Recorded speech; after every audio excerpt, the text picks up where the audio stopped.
Now children, अब हम लोग कुछ और क्वेश्चंस देखेंगे जो क्वाड्रेटिक इक्वेशन से ही रिलेटेड हैं, उसके नेचर ऑफ रूट्स पे रिलेटेड हैं, उसके एप्लीकेशंस हम देखेंगे कि कहाँ किस तरह के क्वेश्चंस और हमें इससे रिलेटेड मिल सकते हैं। तो सबसे पहले उसके नेचर ऑफ रूट से रिलेटेड एक क्वेश्चन मैंने यहाँ पे आपके सामने लिखा हुआ है।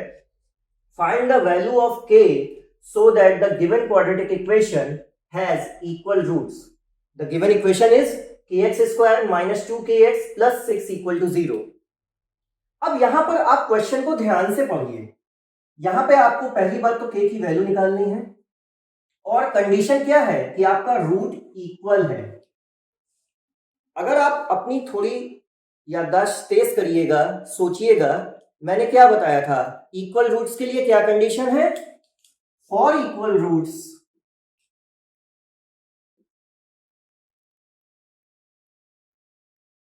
d, that is discriminant, will be equal to 0. And what is d? d is b square minus 4ac equal to 0. तो गिवन इक्वेशन से हम a b c की वैल्यू देखकर यहां पर पुट करेंगे। गिवन इक्वेशन पर अगर आप नजर डालिएगा तो a की वैल्यू k है, b की वैल्यू -2k है और c की वैल्यू 6 है। अब ये वैल्यू आप उठाकर इस डिस्क्रिमिनेंट में यानी b स्क्वायर माइनस 4ac में पुट करके सॉल्व करिएगा तो आपको k की वैल्यू फाइंड हो जाएगी। तो चलिए रखते हैं b स्क्वायर, b की वैल्यू क्या है? -2k। तो अगर हम -2k का स्क्वायर यहां लिखेंगे और -4 into a, what is a? k, a की वैल्यू k है, यहां पर k लिखेंगे and c is 6, so write here 6. This will be equal to 0 because the condition was for equal roots.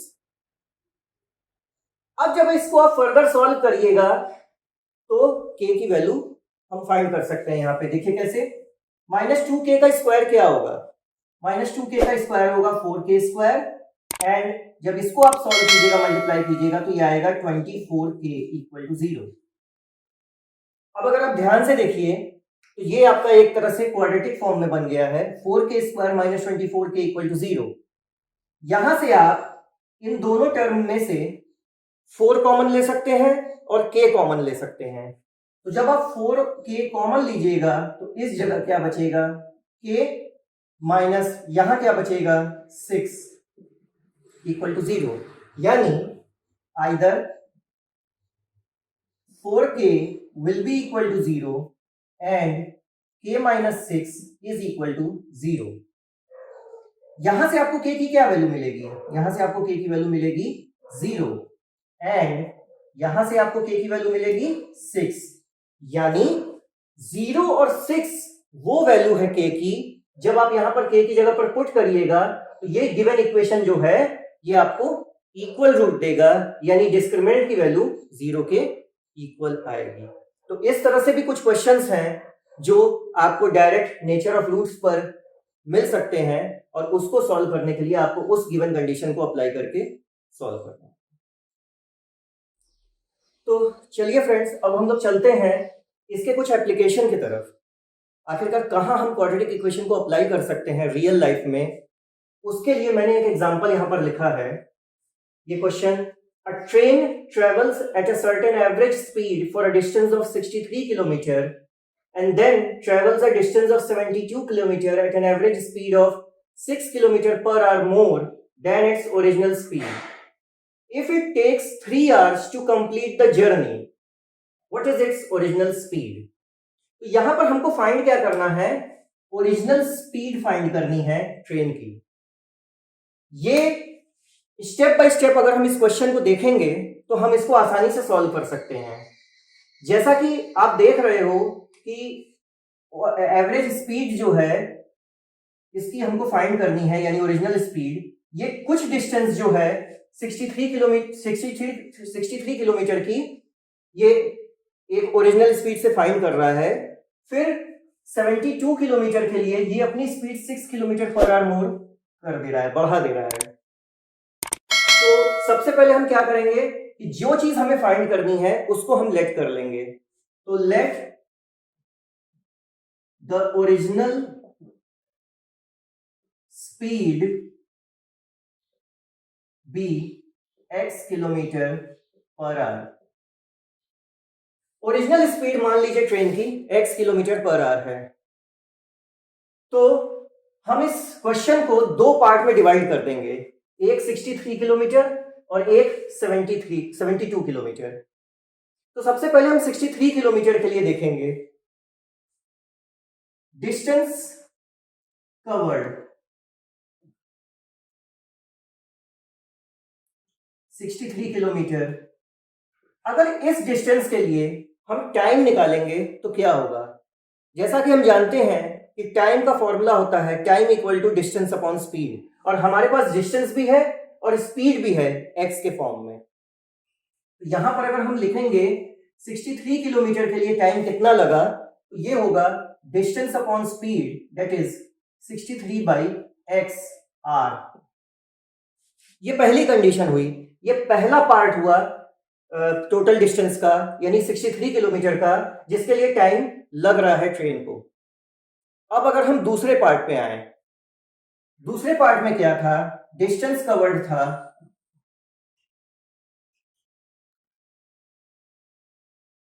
72 kilometre.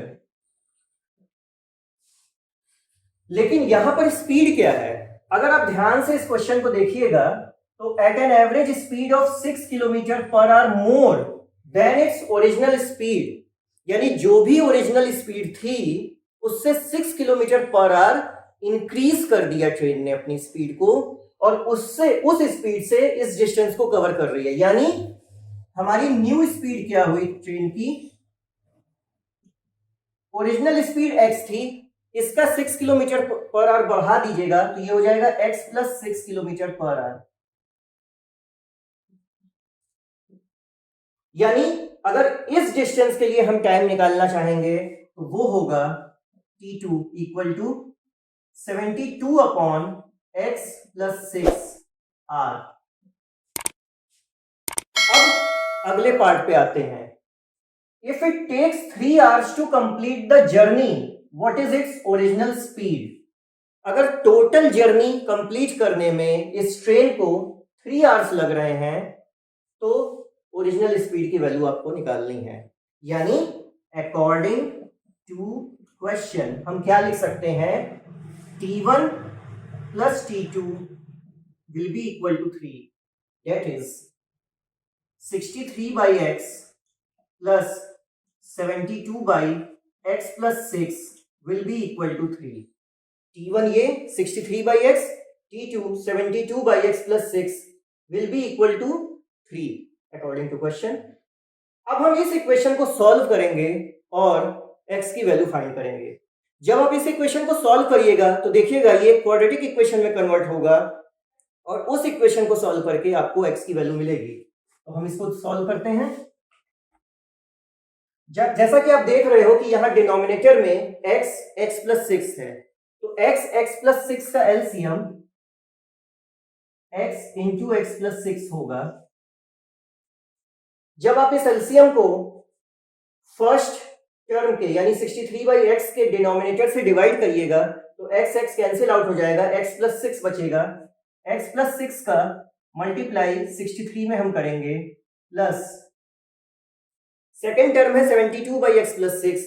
जब इस एलसीएम को आप x प्लस 6 से डिवाइड कीजिएगा तो x प्लस 6 कैंसिल होके x बचेगा और x का मल्टीप्लाई 72 में होके ये 72x आएगा इक्वल टू 3।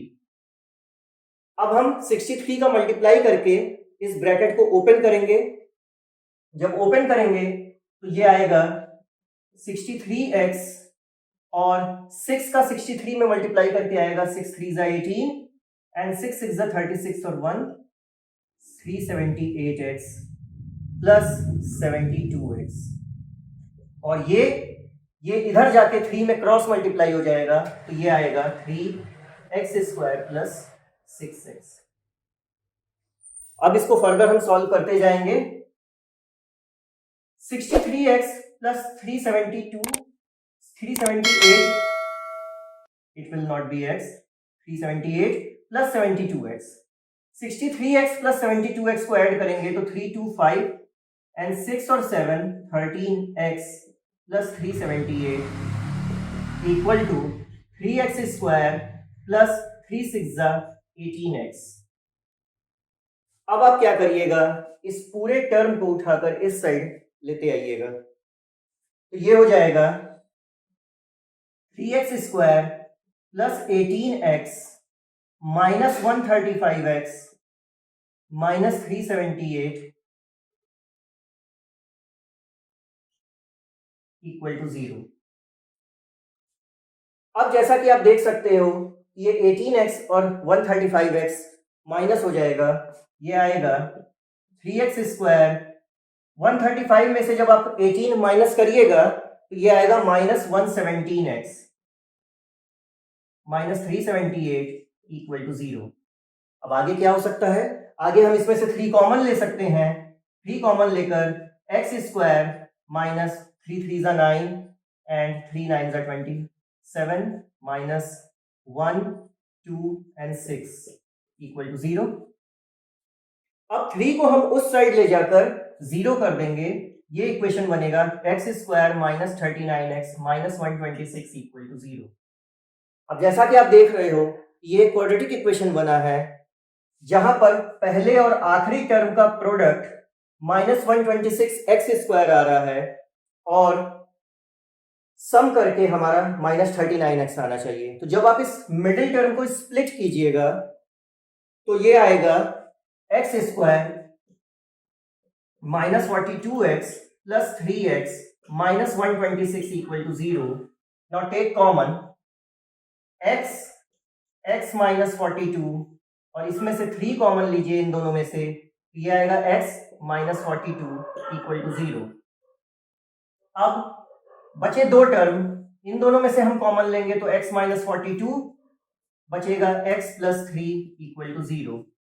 नाउ अगर अब आप दोनों को 0 के इक्वल करिएगा तो ये x माइनस 42 इक्वल टू 0 और x प्लस 3 इक्वल टू 0, तो यहां से आपको मिलेगा 42 और यहां से मिलेगा माइनस 3।